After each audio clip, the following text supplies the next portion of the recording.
Good evening and welcome to the ICAS Spring Symposium Veritas 2022. And thank you for joining our program today. I'm Shinja Kim, President and Chair of ICAS. Today, we have a very special guest speaker, Ambassador Ichiro Fujisaki. It's so good to see you again, Ambassador, after more than 10 years since our last time in Washington, D.C. And today, we are delighted to welcome you as our speaker on the topics related mainly to the political future of the Korean Peninsula. Ambassador Ichiro Fujisaki is currently president of Nakasone Peace Fund Institute and president of the American Japan Society of Japan. He had been a Japanese diplomat who served as ambassador to the United States from 2008 to 2012, and before that, he was ambassador to the UN and to the World Trade Organization in Geneva, serving as the chairman of Executive Committee of the UN High Commissioner for Refugees. His other Ministry of Foreign Affairs posts include terms as Deputy Director General for Asian Affairs, Political Minister in the Embassy of Japan in Washington, D.C., and Director General for North American Affairs before being appointed as a Deputy Foreign Minister. He studied at Keio University, Brown University, and Stanford University Graduate School. So with this brief introduction, I hope you enjoy the program, and let's welcome Ambassador Ichiro Fujisaki. Thank you. Thank you, Ambassador. It's all yours. Thank you very much for having me today. And it's a great honor to be here after a long time. I think 10 years is a long time because you forgot the disaster I'd made 10 years and now you invited me again. Thank you very much for having me. Now, today I've received all 37 questions. Wow, I thought, hey, how should I deal with it? And I think I could group it to 4 or 5. One is on Ukraine directly. Second, on Korean Peninsula, North Korea and Republic of Korea, China, Taiwan, and Japan. So I'll go in that order. Ukraine. Now, how it affects international relations in general, I think, depends on the outcome of the war. I am not too optimistic about it, as I think too many journalists want to show us the rosy picture that Mr. Putin is cornered, Mr. Zelensky has lots of energy and support. But in reality, I think Russia is occupying more part in the southern corridor. And I think one day Mr. Putin can anytime declare the victory. And to make truce or ceasefire is not in the hands of Zelensky, but it's in the hands of Putin. Of course, there are some gains by Ukraine's getting back Kyiv or destroying Moscovich, but all in all, I think we shouldn't see a too much rosy picture. We have to be very cautious about it. Second, on international institutions as general, I hope Mr. Guterres, who used to be UNHCR in Geneva, who worked with me closely, will be successful in his visit to Moscow and Kyiv. I don't know how Mr. Putin will treat him, but I hope this could be one of the last resort or straw. And I hope if this is not successful, this could be the beginning of the end of the UN system as a whole. Now, Korean Peninsula. What is the stake of Japan? I was asked in maintaining stability and security of Korean Peninsula. What would be the imperative for Japan? Korean peninsulas, for example, Seoul is only 750 miles from Tokyo. It's 1,200 kilometers, about equivalent to Sapporo, and that's Northern Ireland, and Tokyo. So it's really close geographically. So anything that happens in North Korea would affect Japan. So it's a great, very close relations. Now, North Korea, they are continuing these missile tests, haven't started nuclear yet, but may do that. I think what's important is United States should really sit down and warn North Korea not to level up their activity. I think North Korea had been, or Mr. Kim Jong-un had been spoiled by Mr. Trump. And he thinks that, hey, US president should come and see me. I think that's not the way it goes. But very frankly, you have to level up the delegation, US delegation as well, so that more high-level North Koreans would come out and discuss. I think North Korea, anyway, will hang on to their missiles and nuclear, so it's very difficult to persuade anyway. But to suggest that freeze could be possible, like what Mr. Began said after Singapore in Stanford, is the worst case scenario. We should continue to tell North Koreans that freeze is not an option. Now, they have launched Hongfa 17, which may reach the east coast of United States. I hope by that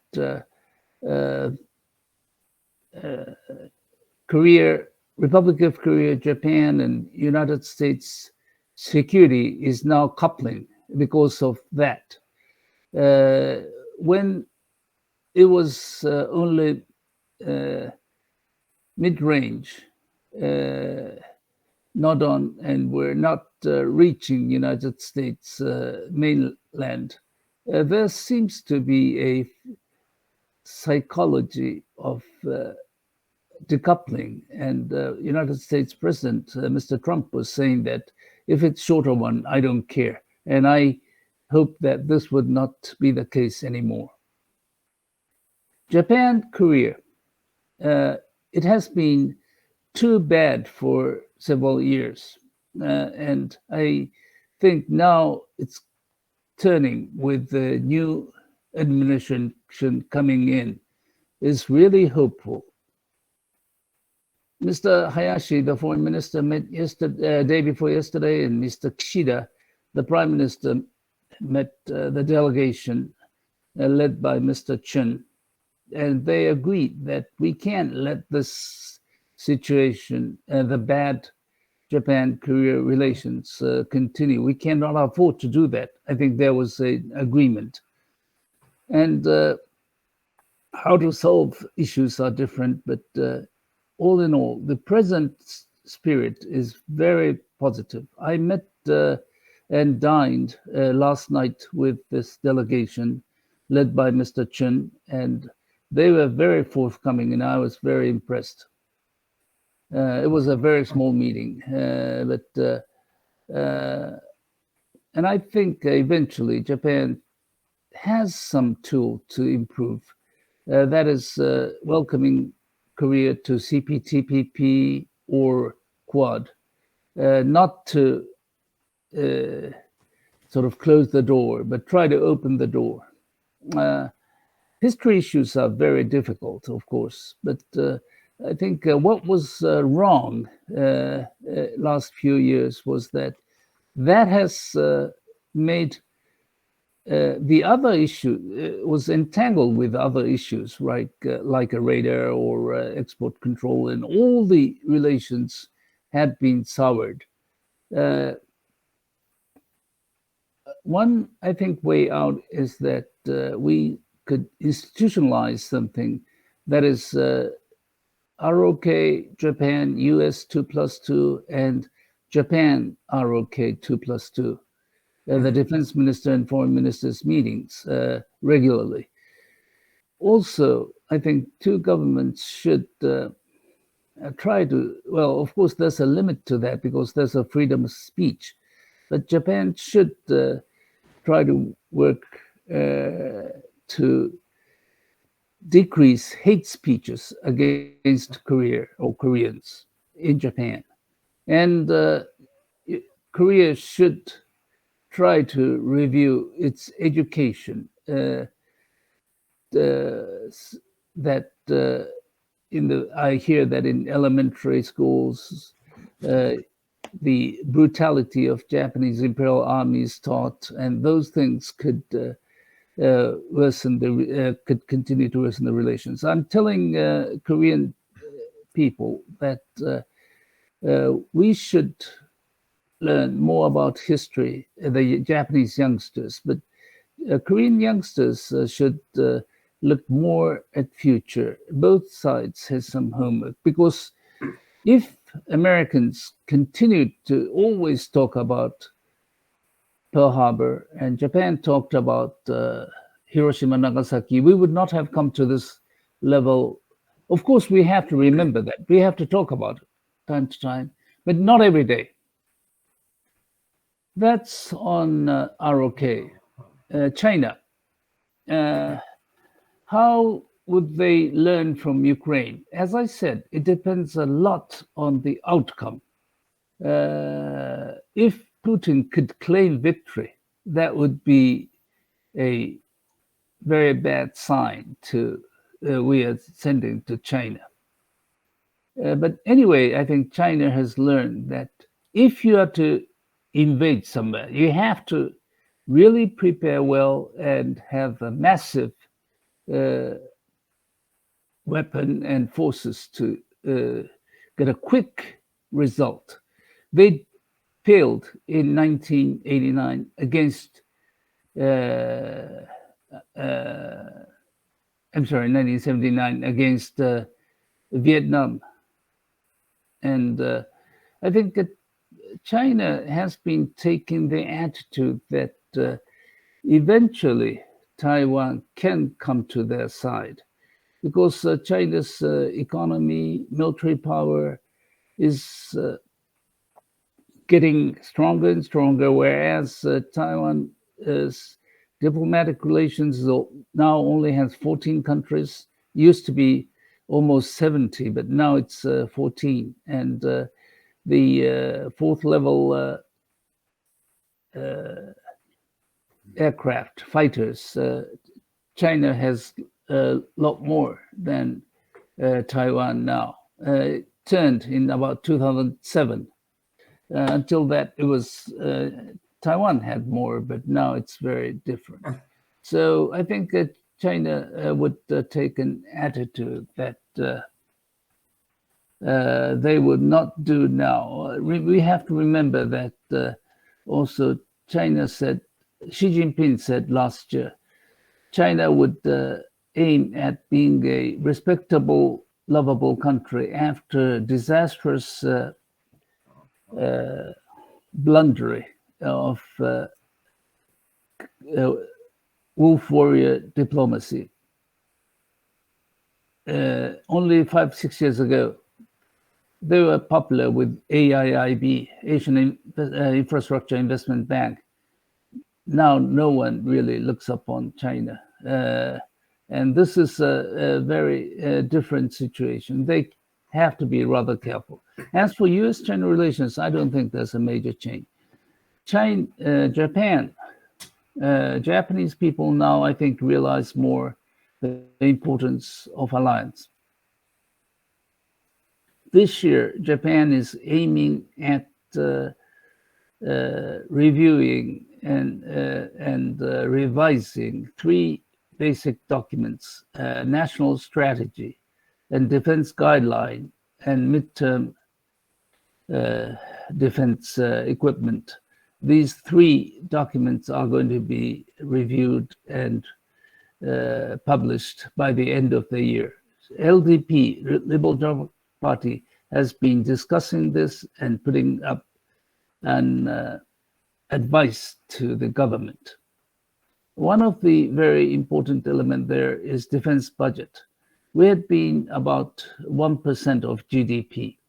Korea has been about 2% of GDP, and NATO is now aiming at 2%. There's a discussion that we should increase as well. What kind of aim there will be is not determined, but certainly there'll be an increase. As for nuclear, there's a little support, I think, if any, about the nuclear sharing or introduction of nuclear weapons into our country. Nuclear allergy is very still strong. As for Japanese diplomacy, I was asked that is Japan going to follow United States regarding China, Russia cooperation, collaboration. It's not that Japan would be following, but Japan thinks that what Russia has done in Ukraine, what China is doing in South China Sea and to our Senkaku Island is not permissible. And we are thinking that kind of a change of status quo by force is not permissible. As for Indo-Pacific, as you know, that at the end of May, there'll be a summit here in Tokyo. And I think what many people would be aspiring is that people are a little concerned about the attitude of India, as we have seen. They have introduced S-300 from Russia, the land-to-air missile, and also they have, when Mr. Putin visited December last year, they agreed for 10 years cooperation of India-Russia military technology agreement. And now in UN, they have abstained from denouncing Russia. So there are concerns, and I hope that this meeting could nail down or keep really close, make India closer to us so that we could count on them. It's not so easy because they have always kept a very independent policy, and for RCEP, they decided to jump out just before the conclusion. So their calculation of national interest is very severe. So we cannot count on that right away, but we hope that'll be a big step. Now, I think I have covered most of the points. I have carefully reviewed the 37 and rearranged it and made a point so that I would cover all the questions. If I have left some, please let me know. Thank you very much. Thank you, Ambassador. Before we get into the Q&A session, I'd like to make one brief comment. ICAS is not an agent of any government or foreign principals. There's no foreign funds involved in ICAS activities and programs. Thank you. Ambassador Tetrani. Joe, Thank you. go ahead. Thank you very much, Sanju-san. And it's Okay. great seeing Ambassador Fujisaki after all these years. Ambassador, welcome and thank you for your great service to your country and to the United States and the Republic of Korea and the world. Thank you very much. Good seeing you. Thank you for your excellent comments, and you really covered all the major issues. There's no question about that. I just want to dwell a little on what Kim Jong-un said yesterday at the parade in Pyongyang, when he talked about his nuclear weapons as a deterrent, the first mission, deterrent, but then spoke about a second mission. And basically saying the second mission is anything inimical to the security of North Korea.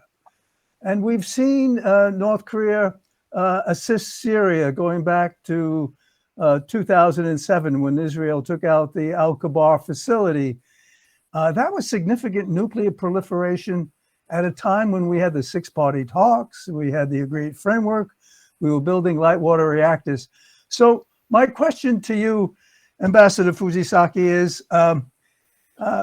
North Korea retaining nuclear weapons seems to be, given what we see in Ukraine now and the fact that Ukraine, based on an agreement in 1994, the agreement to provide them with security assurances and give up over 1,900 nuclear warheads, it's a stark message to countries, I think, like North Korea, that you want to retain your nuclear weapons. So my question is, given that we don't have that trust in that relationship, despite 30 years of negotiating with North Korea, how do we start movement towards building some trust and moving towards a cycle whereby we can have some sort of assurances from North Korea?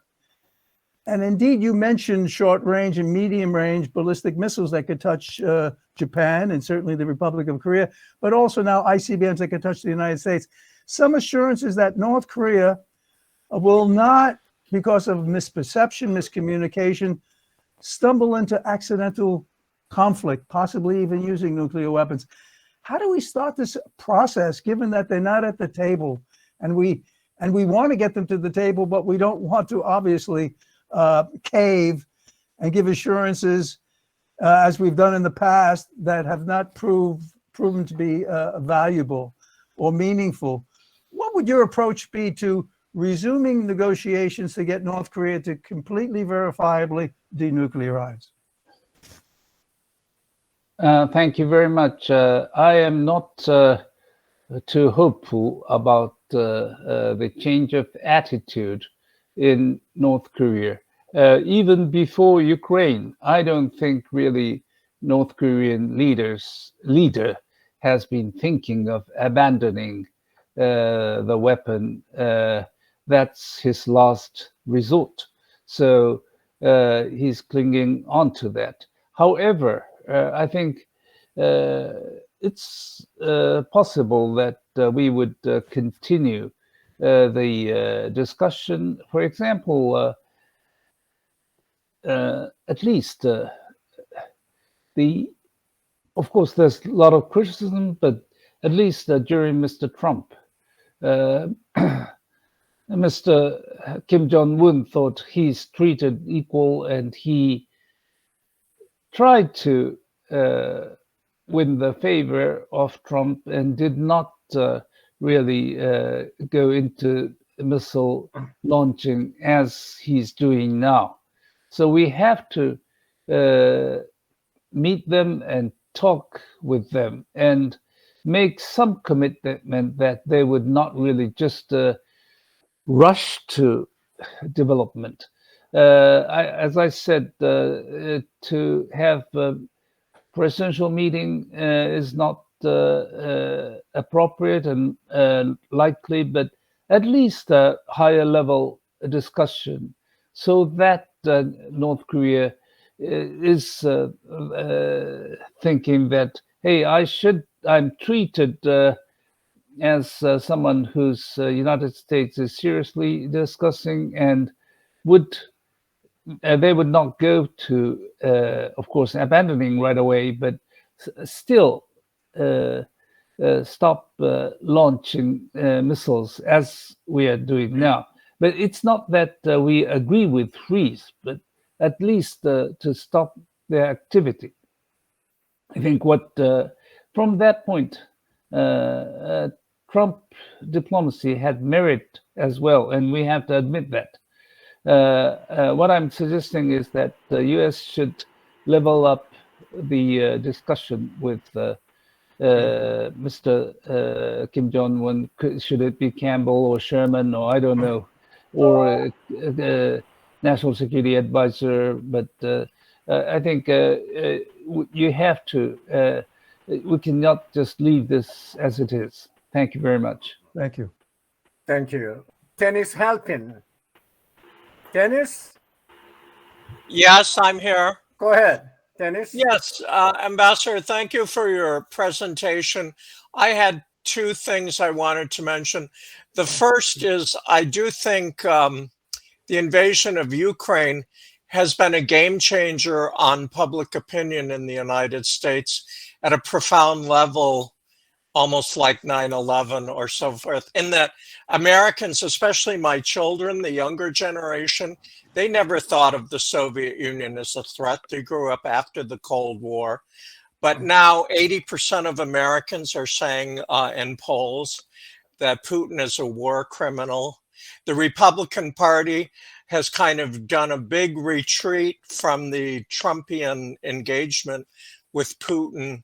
And you have Republicans saying, President Biden, you should be giving more arms. It's sort of back to the Ronald Reagan evil empire, which was so much part of the Republican Party. And I'd say in Europe, I think it's tremendously significant that the prime ministers of Sweden and Finland just met recently, the two ladies.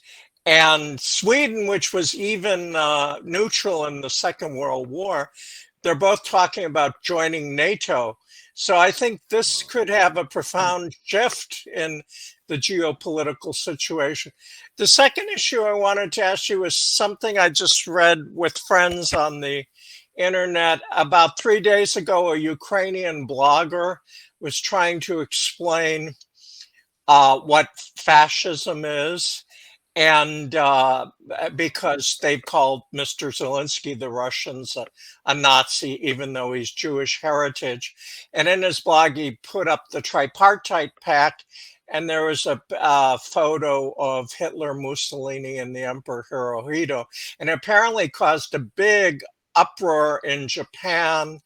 And the Japanese government made a statement, and I don't know if it was the deputy Ukrainian foreign minister had to apologize and say, oh, this young blogger didn't know his history. But of course, he did know his history, and that the tripartite pact was signed by Germany, Italy, and Japan. And the only other thing I'd say about the issue of royalty, I spent part of my college studying in Italy, and the Italians have a very different view. They're about to have the Festa della Repubblica in June, which is where they had a referendum in 1946, and they voted out the House of Savoy, the monarchy, because they had worked with Mussolini. Anyway, how big a deal was this in Japan? And there was implication. Japan is giving all this aid to Ukraine, and Ukraine reportedly felt like it had to apologize.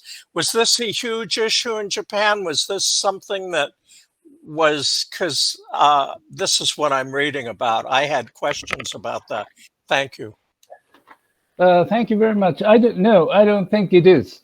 And I think it's just a private citizen writing something. They do those things all the time. And I think it was not very clever of the blogger to do that, because if he had known a little more about it, he would put Tojo in front of Emperor Hirohito.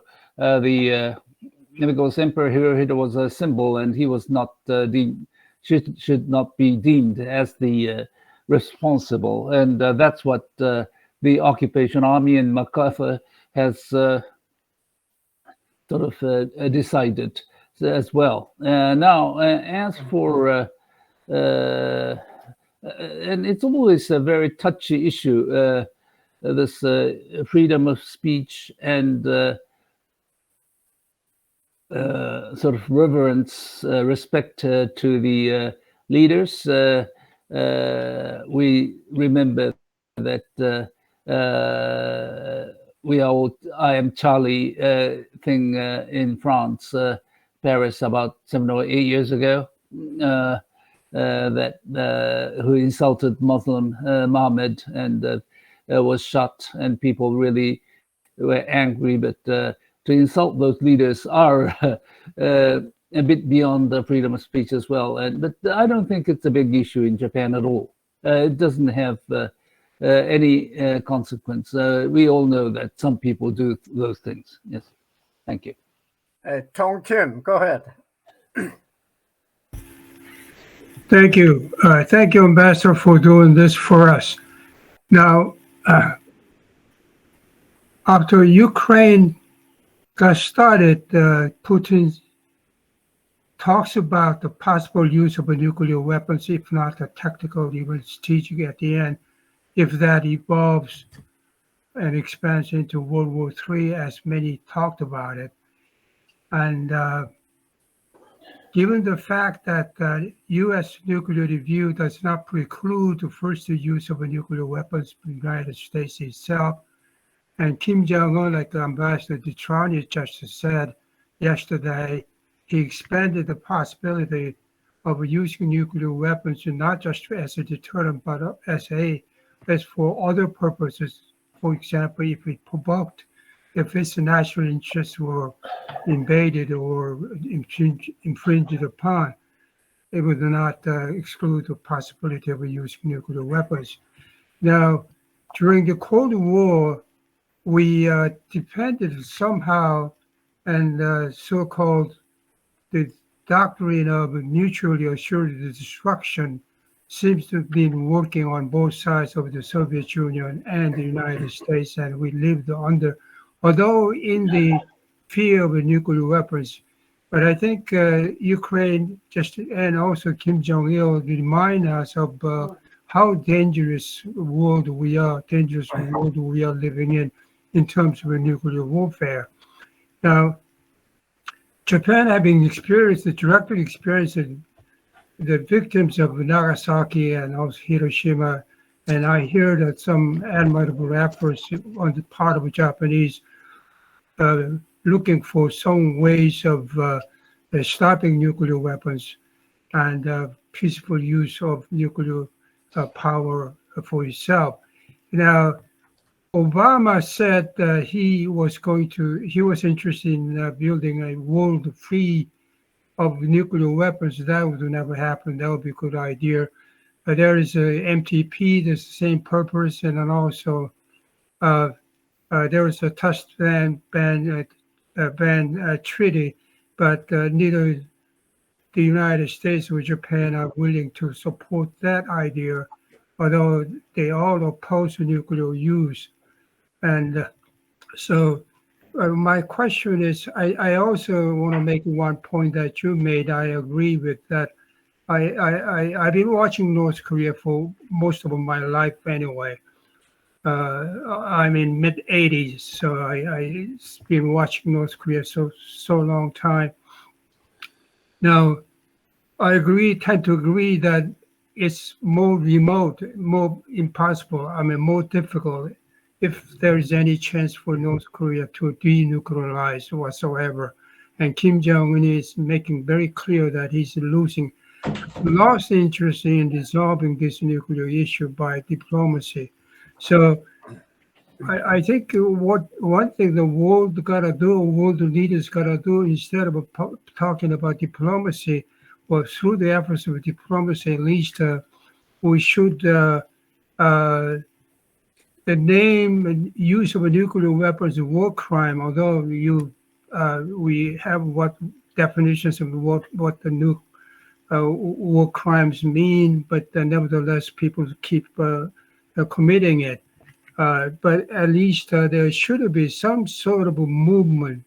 The huge kind of movement to disband nuclear weapons. Do you have any thought or ideas or some of the efforts been going on, and what's your stance on them? Thank you. Thank you very much. 2 points. Very frankly, this is maybe too frank, but I'd say it. I don't put too much trust on what leaders say. If it's American or North Korea or Russian or Japanese or whoever, very frankly, they have to say some things when it's needed, but what they would do may be different. For example, if you declare that I'm going to be the no first users, but if it's necessary, they would use it. These declarations are more political. We have to always understand that. So if Kim Jong-un says something, if whatever is said, we have to really see the act rather than the words. I've been observing international issues for half a century as well, and maybe I'm too frank, but this is what I have learned. Second point, as for nuclear weapons or weapons of mass destruction disposal, I agree that this is totally inhumane, and use of those are against humanity. However, the real issue is if we can trust the other side. It's like in town, if we all agree to abandon the rifle or pistol, including the policeman, and someone hides that in his bedroom, this guy hiding the bedroom will be the king of the town next day. So, and I don't think we have any trust against Russia, China, or North Korea nowadays. So this is the reason, what we've seen. This is the reason that we cannot really join this movement for total destruction, because they may say that, but they would not do that. Very frankly, this is the. I'm too sorry to be a little too straightforward, but this is the what I've been thinking about. Thank you very much. Thank you. I have just a short follow-up question. What do you think if the world disbands the use of nuclear weapons, just like chemical weapons and biological weapons as well? I mean, but countries still have them. Would it be better? Would the people feel a little bit safer if that is banned legally? And when I said the leaders, for example, you said Mr. Obama said we have to have aim at world free of nuclear weapons. However, we all know that during Obama days, U.S. decreased nuclear weapons less than any other president. Other presidents have decreased nuclear weapons more than Mr. Obama did. Let's think not only in terms of speeches, what they said, but let's see the reality. And now, as for chemical weapons, very frankly, that's not the really fatal weapon today. Maybe nuclear would become not fatal if we see a more fatal weapon, but now nuclear is the sort of game changer, fatal, and we don't see any real decrease. And we see that China and North Korea are increasing nuclear arsenals. In that sense, I don't think just to declare that and think that we have done something, and if there can't be any inspection, as you see in NPT, no 5 permanent members of Security Council needs to be inspected. Russia, US, France, UK, China are not inspected. All others are inspected. For example, Japan is inspected every year. In this case, can you really put trust in China and Russia? This is what I'm saying. Thank you very much. Thank you. Dunkirk? Well, I have perhaps a somewhat narrower question. Kim Jong-un has given his complete support to Putin's invasion of Ukraine.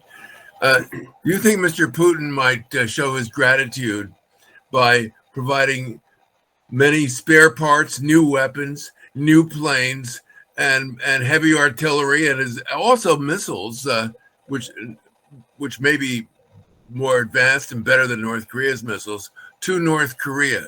Do you see Russia rearming North Korea, whose air force is decrepit and in need of spare parts? It's even questionable how effective North Korea can be in anything other than infantry ground fighting with troops who are not well fed and may not be all that strong either. So do you see Putin rearming North Korea in gratitude, and also sort of in alliance with North Korea for its support of the Russian invasion of Ukraine? 2 points, sir. I think at present, Mr. Putin should be busy rearming itself after having lost so many weapons and soldiers. So, but at the second stage, maybe he will come up with the idea like yours to express gratitude. But in order to gain the favor of North Korea, China and Russia had been, in a way, competitive situation, but Russia has not done that when they were competing with the Chinese. So I agree that they may do it, but for them, I think Kim Jong-un would come around anyway if Russia would not rewarded North Korea 100%, maybe 10 or 20%. I don't know how to measure it, but would be suffice. So they would be making a very cool calculation. Thank you very much. That's how I look at it. Larry Nix. Go ahead. Thank you, Sangyu. Can you hear me? All right. Very good. Ambassador Fujisaki, a couple of quick questions. First of all, I want to turn on North Korea to the issue of North Korea and COVID. The Washington Post today contains what, at least to me, is the best article that I have seen about the effects of COVID in North Korea and the broader policy implications of these effects.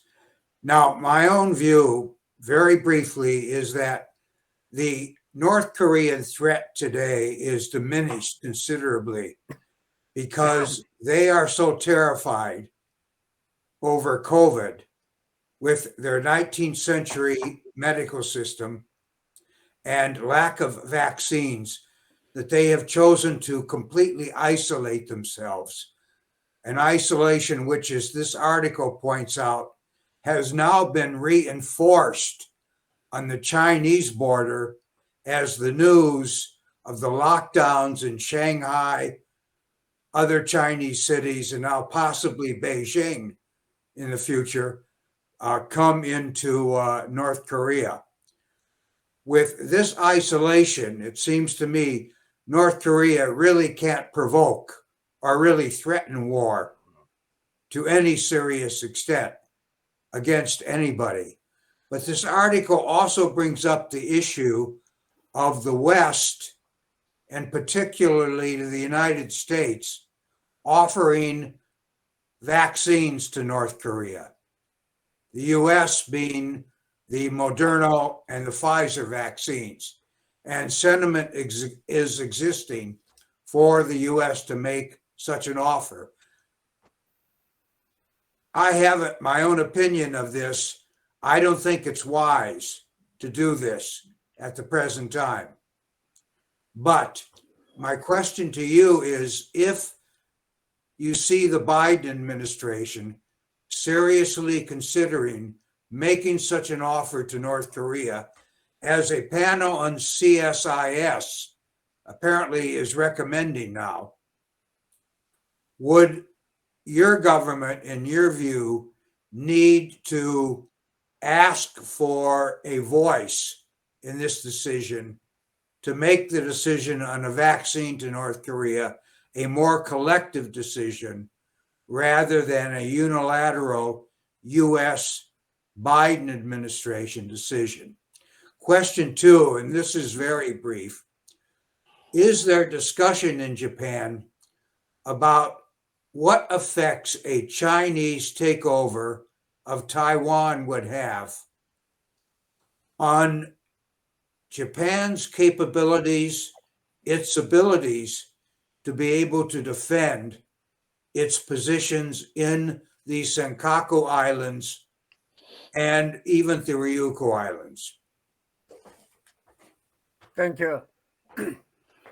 Thank you very much. I have not seen this Washington Post article, but I was not really following the argument that the very serious situation of COVID-19 has sort of contained the belligerent attitude of North Korea or its capability. I hope that's the case, but anyone who is in despair could launch something very illogical and aggressive as well. So I don't think we can be rest assured that COVID-19 is taking care of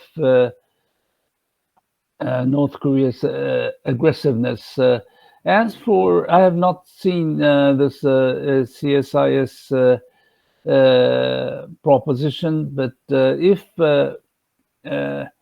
vaccination has become a important policy in the United States, I think we have done that good aid in late 1990s to North Korea, and together or through United Nations organization.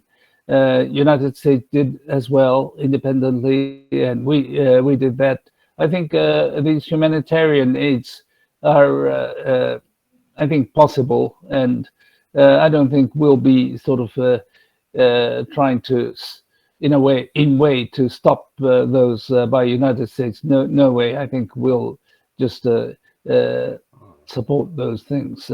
Now, as for Taiwan, I personally think that China has little reason to invade Taiwan, and China will leave it for longer time until something would happen in Taiwan to come around closer to China.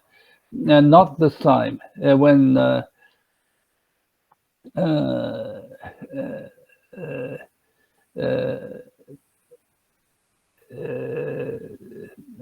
Madame Tsai is in presidency, and but in future when Nationalist Party would take over, there could be a little more softer way of unification, and I think that's what they are waiting, rather than going in shooting and making aggression to Taiwan. But in any case, if Taiwan becomes part of China, then our sea lane is, I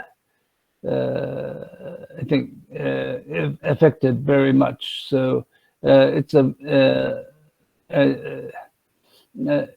I think the present situation is better than China taking over. Taiwan. As for Senkaku, I'm concerned that China could use airborne and come and parachute down those uninhibited islands. It's very easy. So I'm very concerned about the situation. Thank you very much. Thank you. Richard White, go ahead. Richard. Thank you. My right. question is, you share the view common among many in Washington that the war in Ukraine will increase demands globally, but also particularly in Asia, for nuclear weapon sharing, nuclear weapon stationing, national nuclear weapon systems. Basically, is it going to stimulate nuclear proliferation? Yes, I'm afraid so. Yes, I think there's a talk about nuclear sharing in other countries as well. I don't think that's the case in Japan because there's still a very strong nuclear allergy, and all those nuclear sharings, which is in the hands of some of the European countries, right after NATO started. So it's not a new thing. So and now it's spotlighted. But nuclear weapons sharing, the last say of using the weapon is in the hands of the United States, not in the hands of the recipient country who's flying the aircraft.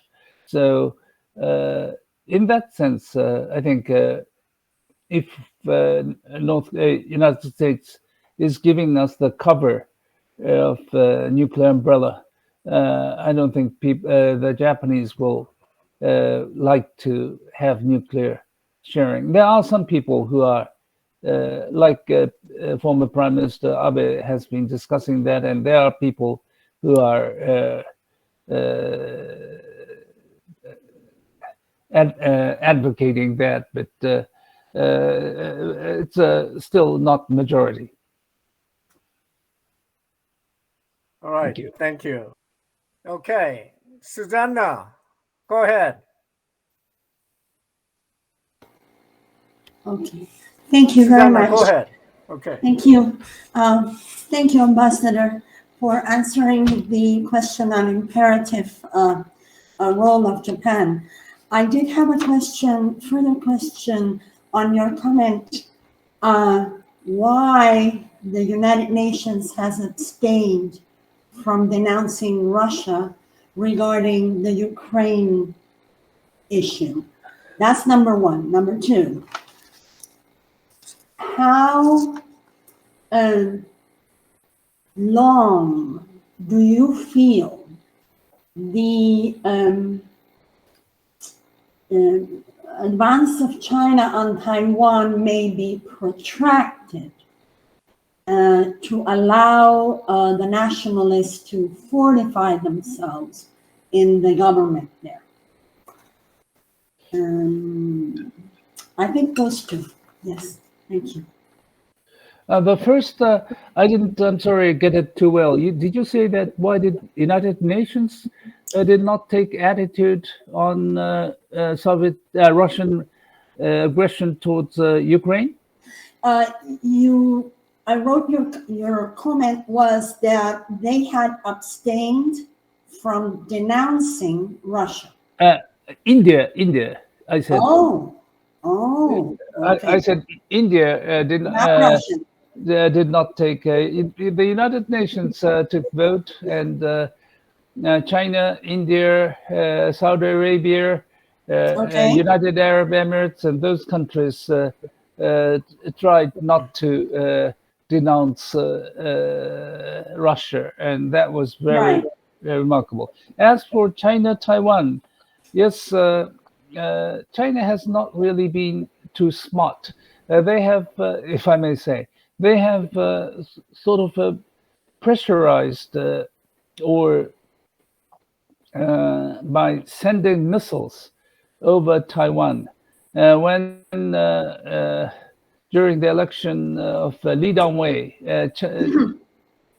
China tried to make a crisis in Taiwan Strait by sending flying missiles, and that has really become a gift to Mr. Lee Dong-wei, saying we have to take tough attitude, and he was elected. So if just like now Russia, China, and North Korea, its attitude is supporting the rightists or the defense-oriented people's position. They are saying that we have to increase defense budget, we have to acquire more weaponry, and this is all because of a very stupid attitude of Russia, China, and North Korea. If they were a little more smarter, following Mr. Deng Xiaoping's strategy of, hey, let's keep quiet, slow, then maybe we would all become like sort of sleeping for 20 years and wake up and find the world has changed. But very luckily, this was not the case. That's how I see it. Okay. Thank you. Sanju. Okay. This is Nobuo Tanaka. Can I do it? Nobuo, go ahead. Welcome back. Ambassador, thank Hi. you very much for very good detailed explanation about your views on these very, very difficult issues. My question to you is that certainly the Ukraine situation has certain impact to the NPT regime because of the Ukraine situation, and I think, especially also the same thing in the American invasion to Libya and removing Gaddafi, and certainly makes the big message to North Korea. So non-proliferation is almost at the brink of collapse. So I think the UN system should honor the non-weapon state like Japan, the peaceful user of the nuclear power, because current permanent seat holder of security councils are only weapon countries. So I think Japan should join, for example, the nuclear ban treaty and the nuclear weapon ban treaty, and ask for the permanent seat of the United Nations Security Council as a representative of non-weapon state. So honoring non-weapon state is definitely necessary to stop proliferation. So, Mr. Ambassador, don't you think that Japan should change the policy of about this umbrella of the United Nations, US, and asking Biden to allow us to join the nuclear weapon ban treaty? I think Kishida-san is inviting G7 to Hiroshima next year. This is a great opportunity for Japan is starting a little more active, aggressive peace diplomacy about nuclear power.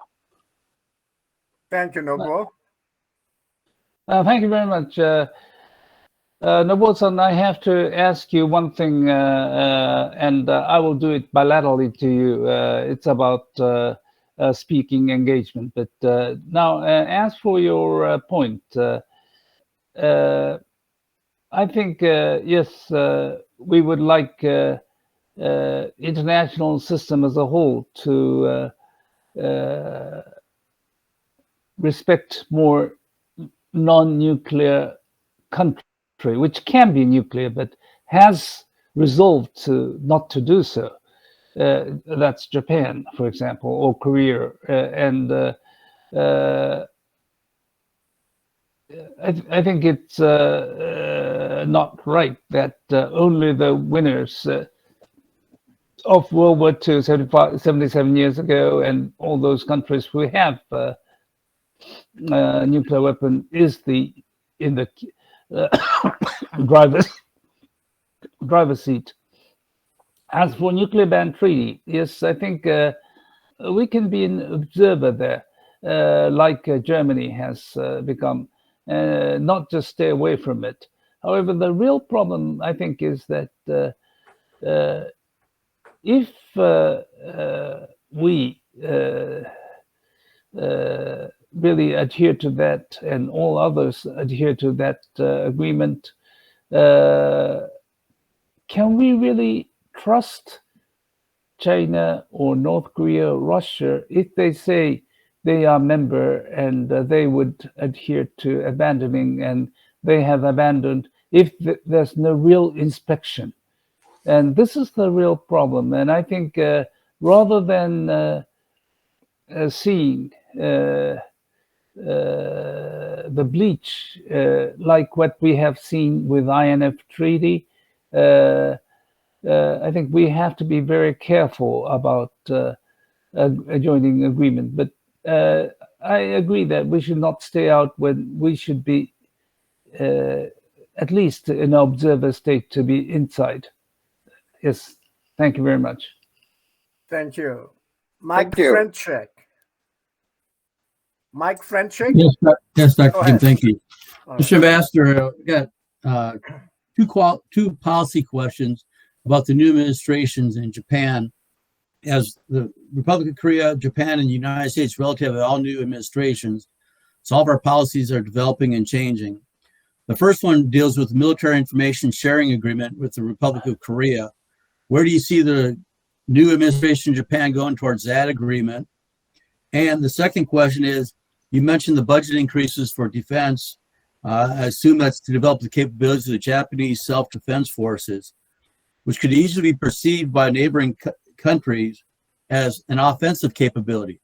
Neighboring countries to include China, which is your largest trading partner, as you all know. How will that affect your policies in that realm and then your relations with your trading partners? Thank you very much. As for military information sharing, Japan has always been supporting GSOMIA sharing system, and it is Republic of Korea who were not able to really accept it. They joined, but they have left. And I think if they see change in our side, for example, on export control, then they may come around. They may come back to GSOMIA. I think that's a very important step. But I think Japan should take some attitude on export control as well. Point two, as for Japan's increase in defense spending, yes, we will get, I think, a lot of criticism from China and surrounding countries, maybe including Korea too, who has already 2% of GDP. But it is I think the argument Japanese side will make is that if North Korea has, and China and those countries have started supersonic cruise missile type of new missile, which is different from the traditional ballistic missile, which orbit can be trapped, then we have to really have some second strike capability, not to just to have defense, missile defense, which is now becoming a umbrella with holes, which is not really usable. So I think it reflects the development of weaponry on other side that we have to be responding to. It's not the Japanese side should have new weapons, but in response to exploration and development of new missiles. I think there are different views in Japan, and there are more cautious views too. But I think all in all, people would be thinking we have to have a little something more than just defense system, and within the Constitution, not to change defense-oriented Constitution. Within that framework, can we have something like a second strike capability is being discussed, and I think that will be the main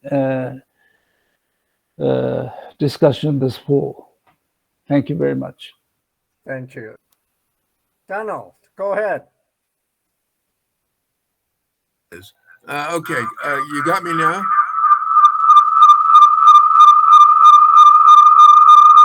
There's some weird noise breaking out on my computer. Anyway, can I be heard now? All right. I guess you can hear me. Go ahead. Mr. Ambassador, following up on earlier question, I think my computer is malfunctioning, frankly.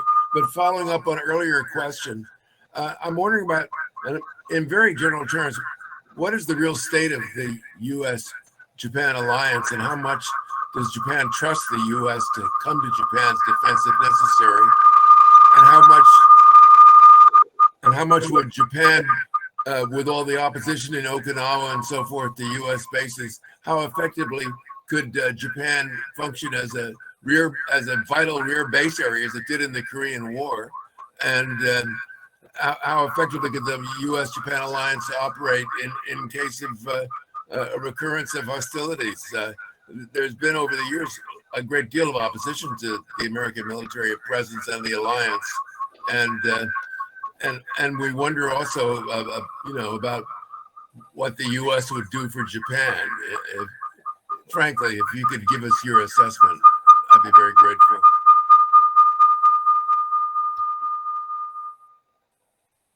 Thank you very much. As for the base issues, it's not only Japan, it's more Okinawa, Tokyo issue too, because as for area-wise, 80% of U.S. bases is concentrated in Okinawa, which is only 1% of Japan. Historically, strategically, so Okinawa people thinks, yes, we may need American deterrence, but why only us? This is the very difficult issue. And so we have to lessen the burden of Okinawans and try to move some Marines out of Okinawa. That was agreed in 2006, has not been really implemented because we cannot move Tenma base, air base in the southern tip of Okinawa to middle of Okinawa because landfill was so difficult, and we've been discussing that for over 25 years. This is one of the very basic issues. However, United States presence is deemed necessary by overall Japanese. Japanese do not really think that we should have nuclear weapons or something to really arm ourselves. Rather than that, it's better to have alliance with the United States. Thank you, Joe. We know that it's not only economic, but it's also because of our diplomatic relations with other countries as well. Now, second point about the credibility of American deterrence. It relies or remains much on United States itself, because if a person like Mr. Trump, who comes out, when he was candidate, he said, Japanese is not paying dues, and if they don't really pay enough, we're going to pull out all the forces out of Japan, and Japan can go nuclear if they want to. That's what Mr. Trump was saying. But then when he became prime minister, 180 degrees change, and he said Japan-US alliance is the cornerstone of peace and security in the United States. The Japanese thought, hey, so that was only a political statement, and when he becomes president, that's okay, change. But if that continues, this kind of phrase continues, once is okay, passable, but if other politicians come around saying that, then Japanese would lose credibility on the United States. And if that happens, Japanese may have to think, hey, is this relying on the United States as the right position? So it's not Japanese issue, it's more American issue. That's how I look at it. Thank you, Ambassador. Well, Joe Mr. Detrani, go ahead. Ambassador, I didn't ask about the nuclear issue. I was Okay, wondering about Joe Japan as a Detrani. vital rear base area. Okay. Would Japan be enthusiastic about serving as a rear base area as it did during the Korean War? I'm sorry. I thought, yes, you asked that question, but I thought, is there a credibility towards American forces in Japan? I did ask about that, but what yes, about Japan as a rear base area? I try to answer that question. As for using of U.S. bases during Korean crisis, I think that that is the situation that we have to be discussing as well. And I think Korea is in the security of Korea is very important for Japan. So I think as for use of base, I don't think Japanese government, if consulted, I think it should be consulted to Japanese government, but would not resist to that. Thank you, Ambassador. Joe Detrani, go ahead. Yeah, please, Ambassador Fujisaki. Let me just a question on the abductee issue. It's such an important issue for Japan. You know this better than anybody. Even in negotiations, this has always been critical, and certainly the government of Japan and North Korean negotiators have talked about this, even offline. How do you see the abductee issue moving forward, especially if we're not negotiating with them and we don't have that relationship? So what's the imperative to get greater resolution on the abductee issue so that those very, very sad families that have been affected by this sick issue can get some solace and a sense that there's some closure there? You see, when Prime Minister Koizumi negotiated this, he had an envoy, Tanaka Hitoshi was the name, and he's my classmate in the foreign ministry. He was the one who secretly negotiated with North Koreans to have this Koizumi visit and return of some abductees. I think if we are to really do negotiations, that has to be done in that manner, very secretive way, meeting in China or somewhere, and without no journalists following them, leaving Haneda or Narita or whatever, and press conference and things like that. So I don't know if Japanese government is engaged in those secret deals. Even if I was in the Japanese Foreign Ministry at that time, I was the Director General for North America. Tanaka was the Director General for Asian Affairs. We took lunch and dinner all the time. He didn't say a word about it, so I didn't know anything. So even if there's something going on, I'm not in position to know. And maybe something should be done that way, but I have not a big hope, very frankly. But if we are going to do démarche. I think it should be done in a very secretive way. Thank you. Dennis Halpin, go ahead. Yes, Mr. Ambassador. Since the Biden administration came into office, there's been some concern that East Asia's had benign neglect, first with Afghanistan, then with Ukraine. So I was wondering, are you hopeful that President Biden's delayed but now supposedly scheduled visit to Japan and South Korea will restart interest in Asia, and will it help in the tripartite relationship, especially with the new South Korean government of President-elect Yoon?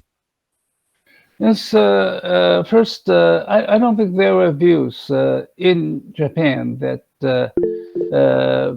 Mr. Biden was neglecting, benign neglect of East Asia at all. Because he retreated from that. He was not going into Afghan, he retreated that. Ukraine, he didn't start it. It's Putin who started it. And it's natural that everyone has to really focus on that as well. So I don't think there was thinking of benign neglect. Second, I think in this administration, there are old Asian hands like Kurt Campbell or Wendy Sherman or all those people who know Japan very well. I think we are not concerned about this government ignorant of Asia or has little interest in Japan. So I don't take that view that we have been concerned, but now at last Biden is coming. No, I don't think there's that kind of notion. And his envoy, Mr. Emmanuel, is very powerful and has a good connection with Washington. And I think we all enjoy that. Thank you. Larry Nix, do you have follow-up question? Not at this time, Sangyu. All right. Nobuo, do you have follow-up question? Nobuo Tanaka, do you have a follow-up question? No. I think Fujisaki-san's remarks are very much interesting and convincing. I don't have anything particular. Thank you. Ambassador Detrani, you have follow-up question? No. I think Ambassador Fujisaki covered all the major issues. I do have one. Maybe if you could just sort of capsulize it, Ambassador Fujisaki, to resolve issues with North Korea.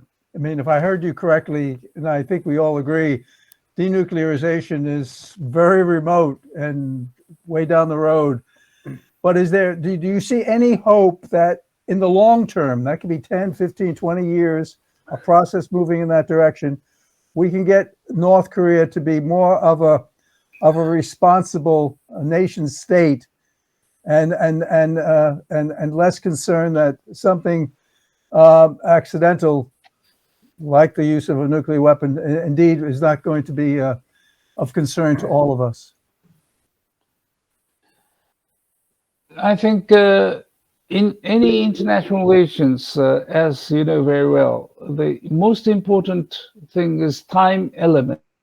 Time is on which side? Is it on our side or is it on North Korean side? In short term, sometimes the time element is on works for North Koreans, like they could develop nuclear weapons, launch missiles, and scare us. However, in very, very long term, the economy is in a very difficult situation. They are totally isolated. They are so much behind Republic of Korea, and we see that they can't with this dictatorship. It has continued 70 years, but I don't think that'll continue for so many decades more.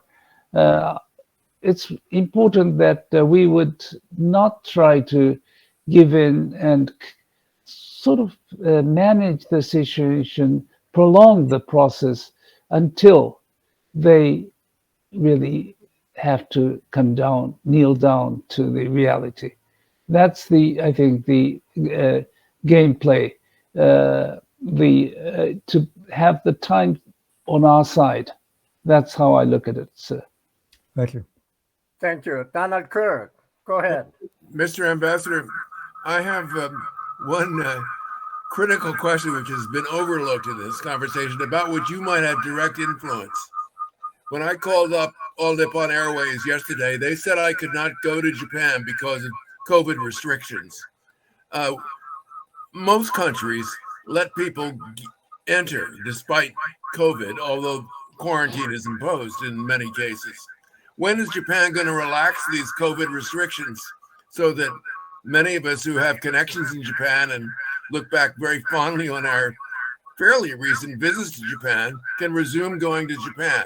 And perhaps in your position, you might be able to exercise some authority or influence on this whole problem. I am surprised that you had been denied because I was meeting an American a former congressman coming into Tokyo, and he was in Tokyo meeting so many people, and now going back to United States. I was meeting Korean delegation yesterday.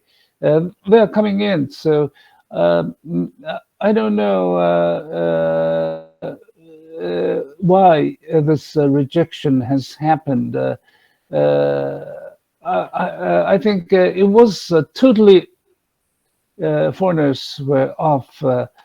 And last time I visited Washington in December, I had a very tough time coming into Tokyo. 3 hours in Washington for testing, and then 2 hours quarantine at my home and all that. But now it's relaxed, so I'm a little surprised to learn that you had. Maybe you can try other airlines as well. I can assure you, Mr. Ambassador, that ANA said it was a matter of government policy. I don't think it's going to change with another airline. Thank you, Don. I'm sorry, I don't know. I'm sorry, I don't know. I'm all set. Thank you. All right. Now Larry? I think Sanju-san, I have to be. Okay. Very good.